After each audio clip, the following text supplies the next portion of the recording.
Hi. So good afternoon to all of you.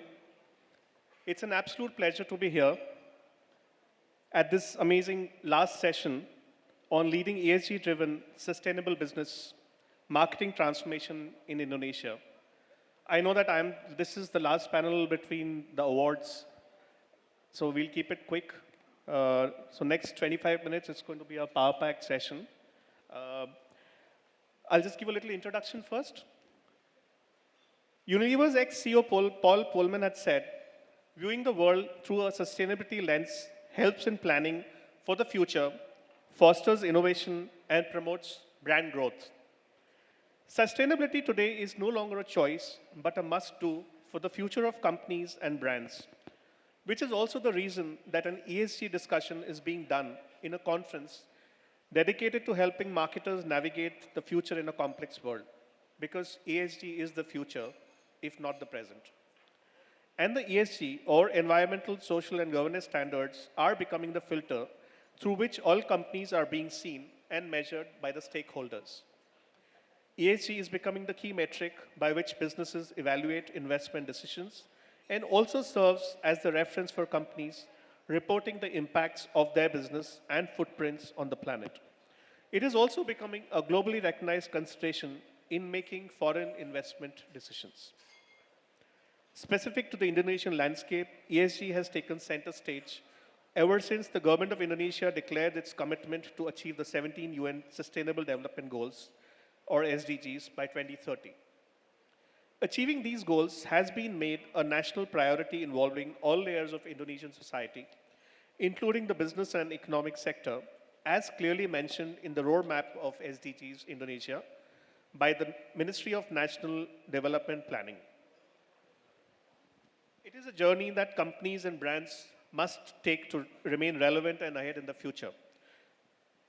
So now it's time to hear our amazing panel today on how their journey has been around the SDG roadmap, the challenges, the wins, and the learnings. Let me open the panel with a common question for all the three panelists. And we'll go first with you, ma'am. The term ESG is often associated with compliance or sustainability reporting. Yet, it has become a driver of business differentiation and brand credibility. How do you see ESG transforming not only business operations, but also marketing strategy and brand purpose in Indonesia's evolving digital and consumer landscape? Thank you so much, Amit, and hello, everybody. Bonjour, welcome, and I hope that you are still feeling energized, even that this is the last session. So, uh,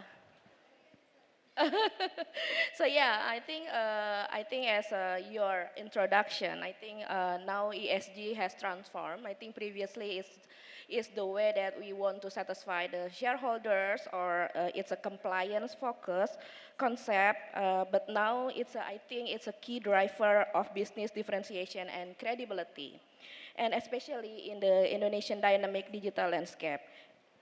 We in Nestle Indonesia, we view embracing ESG principle as both a responsible and also opportunity.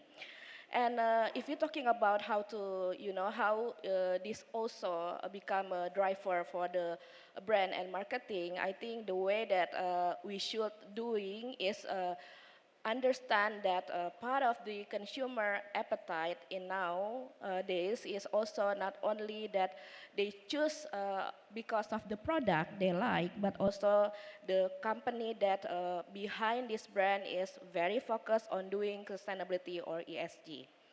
In Nestle, for sure, across the group, we are embedding ESG starting from the Henry Nestle himself.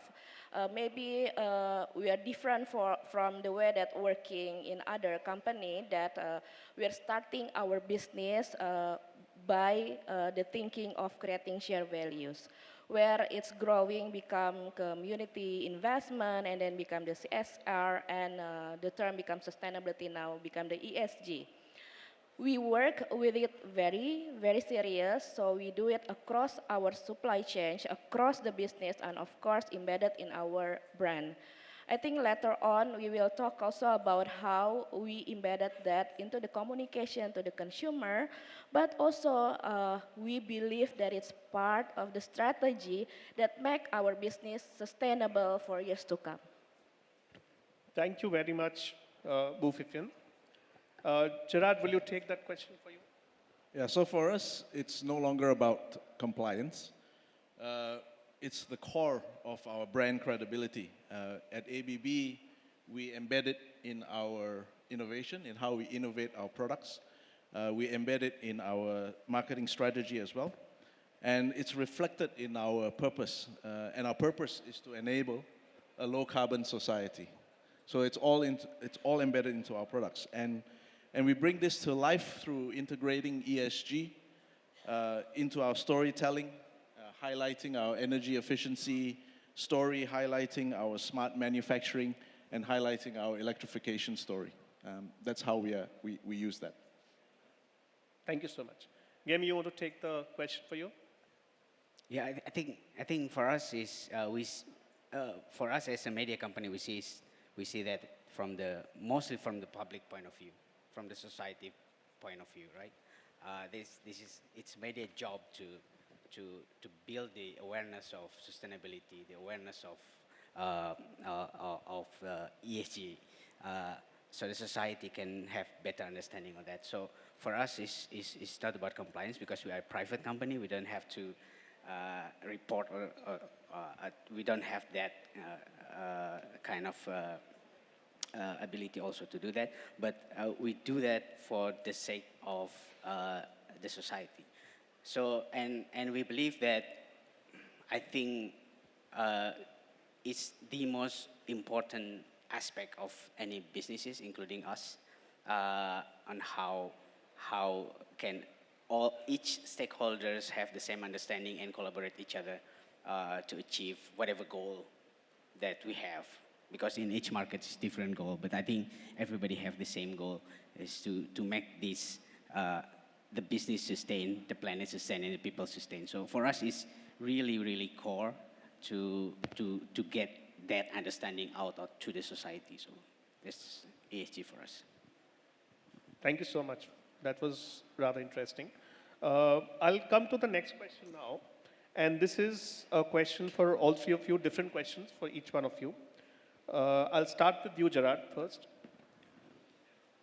ABB operates at the heart of industrial and energy transformation, fields that directly impact Indonesia's sustainability agenda.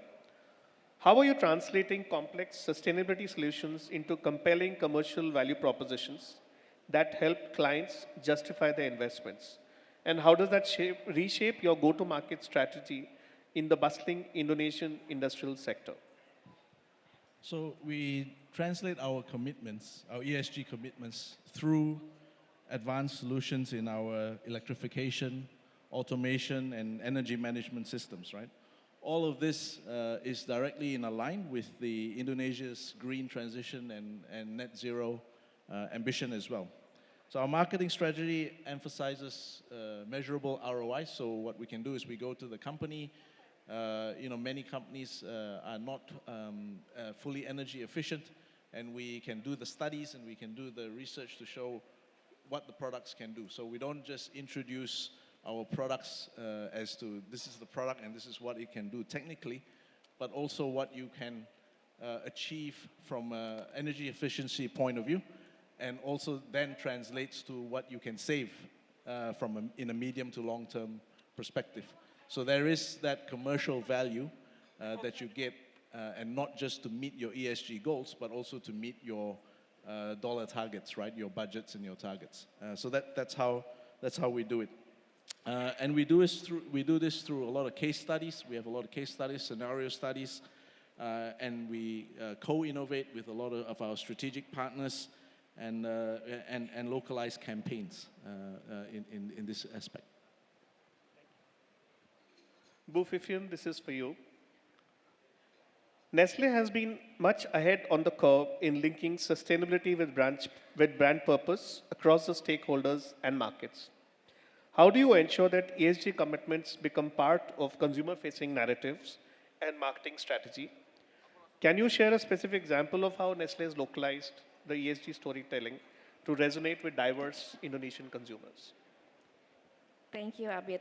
Uh, yes, I think first of all, because we embedded the ESG into our business, so everyone in the company is truly believe that ESG is important. So we do it in two layers, in the corporate level and also through the marketing and brand. In the corporate level, we are very serious on, we have the target, even it's much more aggressive than the government project, the government target, that we will achieve the net zero in 2030. And honestly, in Indonesia, we are ahead of the target already. So what we are doing, we do it into several of the pillars. We have the carbon reduction, and then we have the circularity, and also we caring for the water, and of course we do responsible sourcing. So in all our manufacturing, we also already embedded the renewable energy, like in 4 of our factories, we have the biomass boiler. So our boiler is using the rice husk. And then we 100% using the water from the reusable water. And for sure, because Indonesia, one of the challenges in a plastic, so we are very serious on handling the waste management. Probably some of the colleagues here know the term of neutrality, which is we recycle all the packaging that we have. We are now in Indonesia, we already above the neutrality. So we are every packaging that consumed by the consumer, we are recycling that into new product. That's from the corporate side. And another thing that we also working, collaborating with our extended family. We have more than 20,000 farmers, which is the dairy farmers and the coffee farmers. Why? Because we are the biggest buyer of dairy and the biggest buyer of coffee in Indonesia. So we feel that we are responsible also to think about the sustainable of the business, but also the waste. You know, Amit, maybe you know that one of the biggest contributor for the waste is from the cow. So we do have the management for waste from the waste of the cow itself. So now we have more than 87,000 biogas, which is we train the farmers to do that. And now the farmers is not only having the income from the milk, but also from the biogas, because the wife can, develop a warteg or, having a food business, because the electricity is really zero now, and the gas is also. Talking about the brand, because understand that about the consumer appetite now, but we already doing that from years ago, before maybe consumer aware about the sustainability. So probably you know about the Milo Run. I hope everyone know about Milo Run. We already doing Milo Run from decades, and we already work with more than 300,000 runners in the community in Indonesia, and we do that years. And then I hope everyone also noticed that the papers, the straw that you guys consume is made 100% from paper. Of course, we have a lot of backlash when we first introduced that, but we are very committed, and we are very convinced that this is the only way that we can also teach the next generation that we need to use it. So I also have a son, and my son said like, forgive I'm speaking in bahasa Indonesia, Bunda, sedotannya keplek-keplek because this is from paper. But then I said like, sayang, if you use this, and then I explain about the sustainability. And you know the cost of making the paper straw is of course higher than the plastic one, but of course we are committed to that. And not to mention also about development of our dairy, we also empowering the youth, the woman on the dairy, and then they make their business grow, and then they can supply more dairy to their brand. And at the end of the day, we are doing great by doing good. Thank you, Bu Vivian. And it's very interesting you spoke, like you gave the example of your son, because my question to Gemi is something for that category. As a CMO of one of Indonesia's largest media networks, in your view, what is the role of the younger consumers, the millennials, and the Gen Zs in making the ESG conversation more mainstream? How can they be sensitized towards ESG early on so they can spearhead the sustainable business of the future? Okay. Could you show my slide, please? Because I haven't. This is the previous one. Previous slide.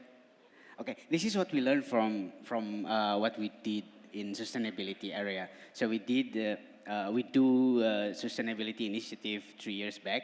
And what we learned is that, so this is basically the great investment flowing to Indonesia by sector. This is the data from OJK, right?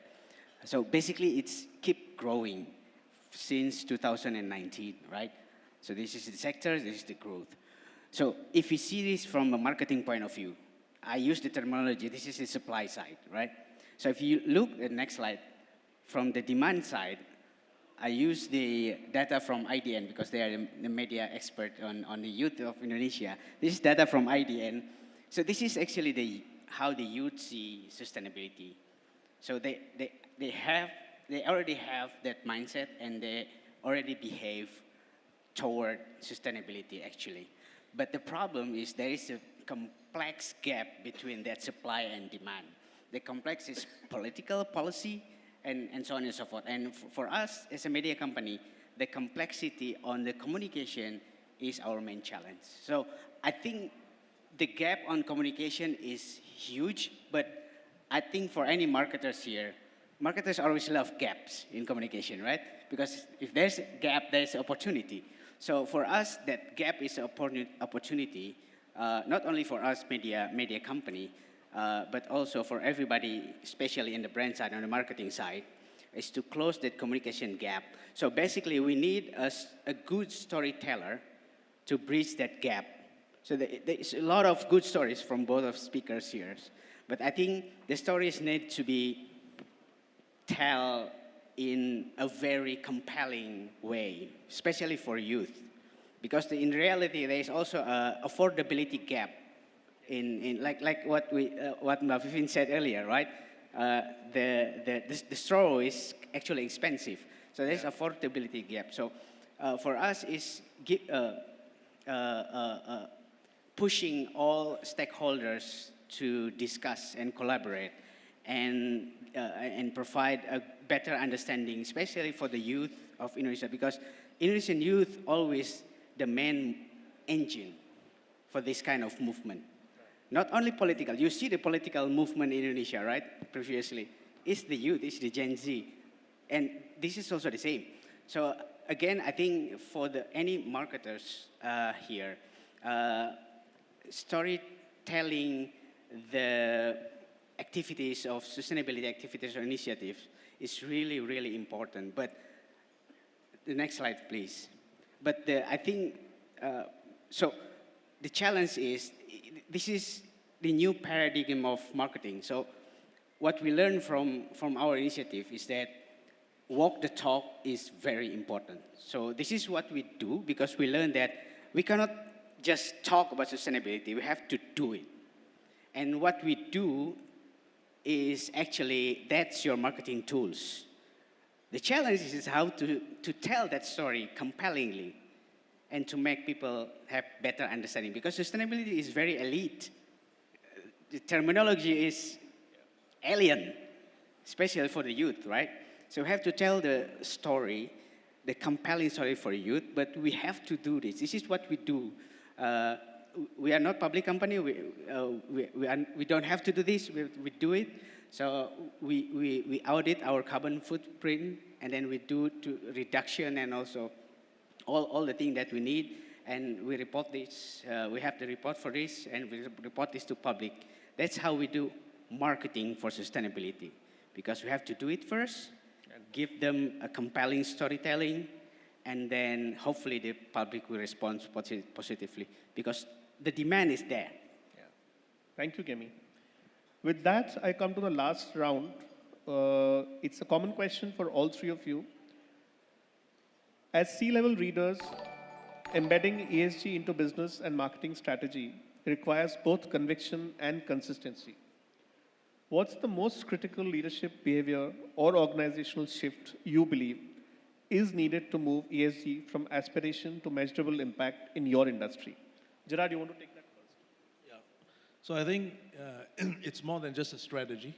Obviously, we have it all across the board. It has to start from leadership level right up to the boardroom, and we have that message right across globally, not just in our head office, but all across the world, right? And across all the business units, and we have KPIs that are associated to it, obviously.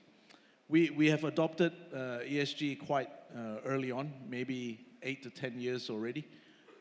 It is not just embedded in what we do, but also in our products, as I said earlier, and how we sell it and where we sell it.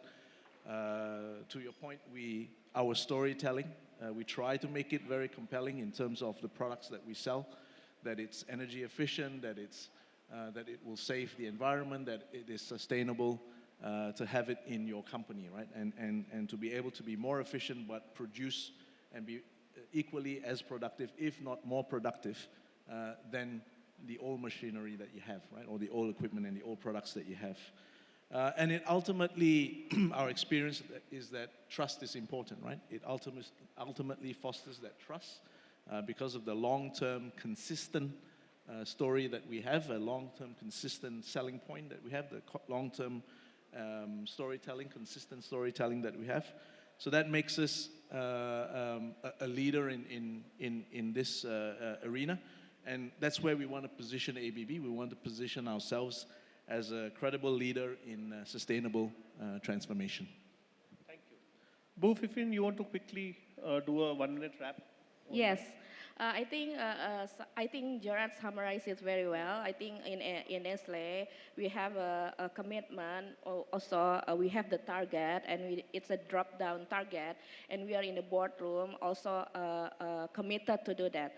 But I would also build on from my own perspective, which is we as a leader should believe that, and also we need to be the best example on implementing this from the small size to the bigger one, and then also convince our employee, our team, that this is the only way for us to be sustainable, sustain the business, sustain the planet as well.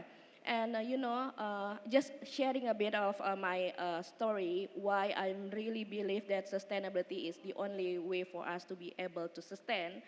I have a difficulties. I have a 9-year-old son. I have, ever since I think he was 4 years old, I have difficulties to introduce him with flora and fauna in Indonesia. Like during my time, I easily find capung, capung in Indonesia, or even my mom, she can give direction to me, use umbrella, bring umbrella tomorrow, bring your coat tomorrow because it's gonna be rain. But now it's, because of the climate change, it's really difficult for us to measure, should I wear, easy clothes or thick clothes, should I wear umbrella or not, because, it's a very, very different climate.